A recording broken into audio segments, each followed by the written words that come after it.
नमस्कार. आपण पाहत आहात राजहिरा न्यूज चॅनल. आजच्या ताज्या घडामोडी. हिंगोली लोकसभा मतदारसंघातून नागेश पाटील आष्टीकर यांचा दणदणीत विजय. हिंगोली लोकसभा मतदारसंघातून शिवसेना उद्धव बाळासाहेब ठाकरे गटाचे उमेदवार माननीय नागेश पाटील आष्टीकर हे 1,08,602 मतांनी विजयी झाले. त्यांना 4,92,535 मते मिळाली. त्यांचे प्रतिस्पर्धी उमेदवार माननीय बाबूराव कदम यांना 3,83,933 मध्ये मिळाली.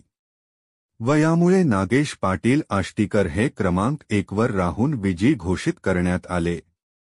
यावर्षीच्या स्टँडिंग खासदाराचे तिकीट कापून महायुतीतील घटक पक्ष शिवसेना नेते राज्याचे मुख्यमंत्री एकनाथ शिंदेंनी ऐनवेळी बाबूराव पाटील कोहळीकरांना उमेदवारी दिली. मात्र त्यांचा हा निर्णय चुकला असून हिंगोली लोकसभेतून महाविकास आघाडीतील उद्धव बाळासाहेब ठाकरे शिवसेनेचे उमेदवार नागेश पाटील आष्टीकर यांचा दणदणीत विजय झाला. राज्यात चर्चेची ही निवडणूक ठरली. उमरखेड शहरामध्ये विजयाचा जल्लोष झाला.